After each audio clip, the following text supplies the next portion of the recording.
యువతలో పుస్తక పఠనం తగ్గిన రోజుల్లో పెన్ను పట్టాడు ఆ యువకుడు.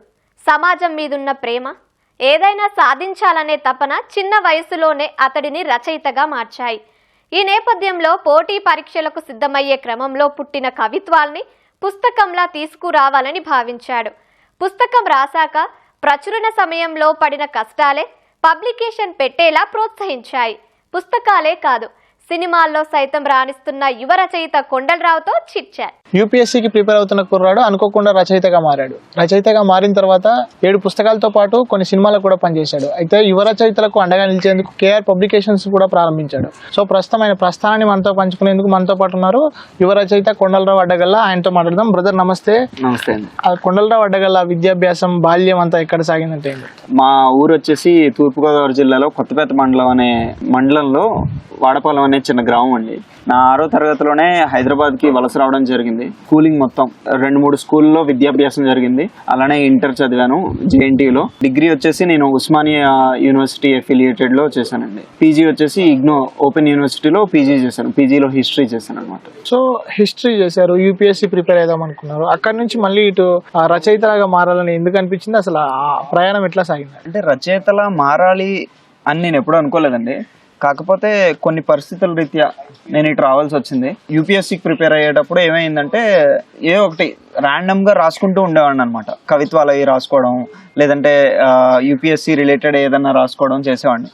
సో ఆ ప్రాసెస్లో నాకేమనిపించిందంటే ఒక పుస్తకం రాసుకుంటే బాగుంటుందేమో, దానిపైన మా అమ్మగారికి అంకితం చేస్తే ఇంకా అద్భుతంగా ఉంటుందేమో అనిపించింది అనమాట. సో ఆలోచన నిమిత్తం నేను ఒక పుస్తకానికి నాంది పలకడం జరిగింది. నేను పుస్తకం రాసే టైంకి ప్రూఫ్ రీడింగ్ అంటే ఏంటి, లేదంటే బుక్ ఎలా పబ్లిష్ చేయాలి, ఇవన్నీ తెలియదు అనమాట నాకు. సో అప్పుడు కొంతమంది నా స్నేహితురాలు ఒక అమ్మాయి, గాయత్రి అనే అమ్మాయి, వాళ్ళ అమ్మగారు తెలుగు టీచర్. అమ్మాయి అప్పటికే ఇంగ్లీష్ బుక్ ఒకటి పబ్లిష్ చేసింది అనమాట. సో అప్పుడు ఆ అమ్మాయి కొంచెం హెల్ప్ చేయడం. సో అలా నా మొదటి పుస్తకానికి అనేది పునాది అండి. 7 పుస్తకాలు రాశారని తెలిసింది. ఏ స్టైల్లో రాశారు, ఏంటి వాటికి? 7 పుస్తకాలు కూడా 3 పుస్తకాలు వచ్చేసి వచన కవిత్వం అండి. సమాజానికి దగ్గరగా ఉండే నేను అనుభవించిన కొన్ని అంశాలు తీసుకుని అంటే వచన కవిత్వం రాశాను అనమాట. ఎందుకంటే నాకు తెలిసిన పదాలతో పూలదండ ఎలా అయితే నీట్గా అల్లుతారో అలానే ఒక పదాలను అల్లాలి, దాని నుంచే కవిత్వం పుడుతుంది అనేది నా ఉద్దేశం. వచన కవిత్వంలో ఒక 3 పుస్తకాలు రాయడం జరిగింది. అవి ఒకటి వాస్తవికం, ఒకటి సిరాయి చప్పుళ్ళు, 3వది బ్రతికెరిగిన బాటసారి. ఇంకొక 2 వచ్చేసి అయితే చురకలు, అలిశెట్టి ప్రభాకర్ గారు ఇన్స్పిరేషన్ అనమాట. సో చురకలు ఆనెలు అని చెప్పేసి 2 పుస్తకాలు రాశాను. ఇంకొకటి వచ్చేసి ఏంటంటే కళకథలు అని చెప్పేసి 25 కథలు అనమాట. అంటే ఆ థీమ్ ఏంటంటే పంచభూతాల మధ్యలోనే ఏ కథ అయినా ఉంటుంది అనేది నా ఉద్దేశం. సో ఆ ఉద్దేశంతో ఒక 25 కథల్ని మన చుట్టూ జరిగే కొన్ని సన్నివేశాలు తీసుకుని నేను ఒక 4-5 పేజీల కథలుగా మలిచాను. 7th బుక్ వచ్చేసి రీసెంట్గా నేను మొన్న నెల కూడా కాలేదు ఇంకా అది విడుదలయ్యి, మనలోనే శ్రీనివాస్ అని చెప్పేసి ఒక పుస్తకం నవల రాయడం జరిగింది. నవలలే రాద్దాం అనే ఉద్దేశంలో ఉన్నాను అనమాట. అదండి. పుస్తకాలు కాకుండా సినిమాలకు కూడా మీరు వర్క్ చేశారని తెలిసింది. ఇప్పటి వరకు ఎన్ని సినిమాలకు వర్క్ చేశారు? భవిష్యత్తులో మీ ప్రాజెక్ట్స్ ఏమేమి ఉన్నాయి? కమిటీ కుర్రోళ్ళు అనే సినిమాకి మాటలు రాశానండి. కమిటీ కుర్రోళ్ళు ఒక్కటే విడుదలైంది ప్రస్తుతానికైతే. ప్రస్తుతం నేను ఒక 3-4 సినిమాల వరకు పనిచేస్తాను. సో కొండలరావు గారు, మీ కేఆర్ పబ్లికేషన్స్ 2022లో ప్రారంభించామని చెప్పినారు కదా. కేఆర్ పబ్లికేషన్స్ ముఖ్య ఉద్దేశం ఏంటి? కొత్తగా రీసెంట్గా ఒక వెబ్సైట్ కూడా తీసుకొచ్చారు, దాని గురించి చెప్తారా? నేను ఫస్ట్ బుక్ రాసినప్పుడు నాకు ఒక పబ్లికేషన్స్ అంటూ లేదు, మీకు చెప్పినట్టు. సో 2-3 పుస్తకాలకు కూడా నేను వేరే వాళ్ళ దగ్గర అచ్చేయించడం పుస్తకాలని అలా జరిగింది అనమాట. రాస్తుంటాం కదా, మనమే ఒక పబ్లికేషన్స్ పెట్టుకుని మన పుస్తకాల వరకు మనం అచ్చేయించుకుందాం అనే ఉద్దేశంలో మొదలుపెట్టాను.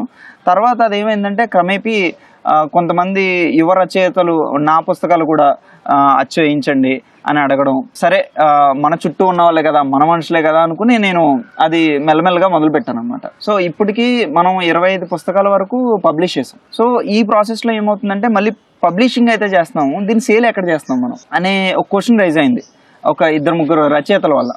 సో అప్పుడు నాకు అనిపించింది ఏంటంటే దీనికి ఒక వెబ్సైట్ లాంటిది పెడితే మనం పుస్తకాలు మనం సేల్ చేయొచ్చు కదా, జనాలకి ఇంకా దగ్గరగా వెళ్తుంది కదా అనే ఆలోచన వచ్చింది అనమాట. అంటే మనకి అమెజాన్, ఫ్లిప్కార్ట్, లేకపోతే తెలుగు వెబ్సైట్స్లో లోగిలి అని ఇలాంటి పుస్తకాల వెబ్సైట్స్ ఉన్నాయి. కాకపోతే వీళ్ళకి మనం ఇంకేం భిన్నంగా చేయగలం? ఎక్కువ ఏమన్నా కమిషన్ ఎక్కువ అవుతుందా బయట? మన రచయితలకి మనం ఏమన్నా ఇంకొంచెం తక్కువ కమిషన్తో మనం ఏమన్నా చేయొచ్చా అనే ఉద్దేశంతో krpublications.org అని www.krpublications.org అనే వెబ్సైట్ స్థాపించడం జరిగింది అనమాట, అంటే స్టార్ట్ చేయడం జరిగింది. మిమ్మల్ని బాగా ఇన్ఫ్లుయెన్స్ చేసిన రచయిత ఎవరు, అట్లాగే అంటే మీరు రాసిన వాటిలలో మీకు ఎక్కువగా నచ్చినవి ఏంటివి అంటే ఏం చెప్తారు? శ్రీశ్రీ గారి మహాప్రస్థానంలో ఒక 2-3 కవిత్వాలు చదివాను. అవి నన్ను ఉత్తేజపరచొచ్చు, లేదంటే నాలో ఉద్వేగం పెంచొచ్చేమో కానీ రచయిత వైపు నువ్వు వెళ్ళు అని నన్నైతే అవి తీసుకెళ్ళలేదు. కానీ ఆయన రచనలకు ఒక చాలా పెద్ద స్థాయి ఉంది, ఆ స్థాయిని మనం అందుకోలేమని కూడా తెలుసు. అలాంటి వాళ్ళు నాకు స్ఫూర్తి. అంటే శ్రీశ్రీ గారు అనే కాదు, ఎండమూరి గారు కావచ్చు, గుర్రం జాషువా గారు కావచ్చు, దేవరకొండ బాలగంగాధర్ తిలక్ గారు కావచ్చు, అంటే ఇలాంటి వాళ్ళందరూ మనకు స్ఫూర్తి. నేను రాసే వాటిలో నాకు నచ్చినవి లాస్ట్ ఇయర్ ఒకటి పుస్తకం బ్రతికెరిగిన బాటసారి అనే పుస్తకం రాశాను. దాంట్లో ఒకటి చాలా నన్ను ఇన్స్పైర్ చేసింది.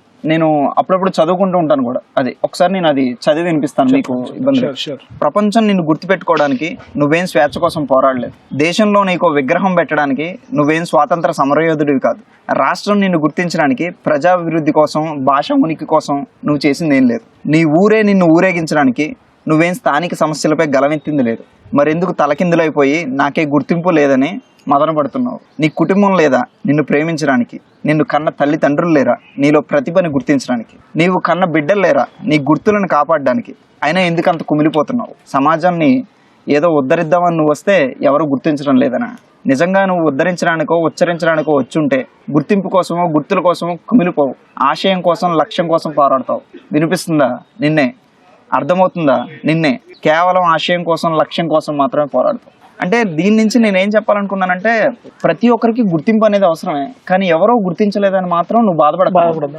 నువ్వు చేసేది నువ్వు చేసుకుంటే వెళ్ళు, నిన్ను గుర్తిస్తారు, గుర్తించి నీకు రావాల్సినవి తప్పకుండా వస్తాయనేది నా ఆలోచన. సో ఆ ఆలోచన నిమిత్తమే నేను ఇది రాశాను అనమాట. సో ఇది నన్ను ఎప్పుడు వెంటాడుతూ ఉంటుంది. చాలా బాగా రాశారు, చాలా బాగా చెప్పారు కూడా. థ్యాంక్స్ అండి. సో కొండలరావు అడ్డగల్ల ఈ రచయిత భవిష్యత్ లక్ష్యం ఏంటి?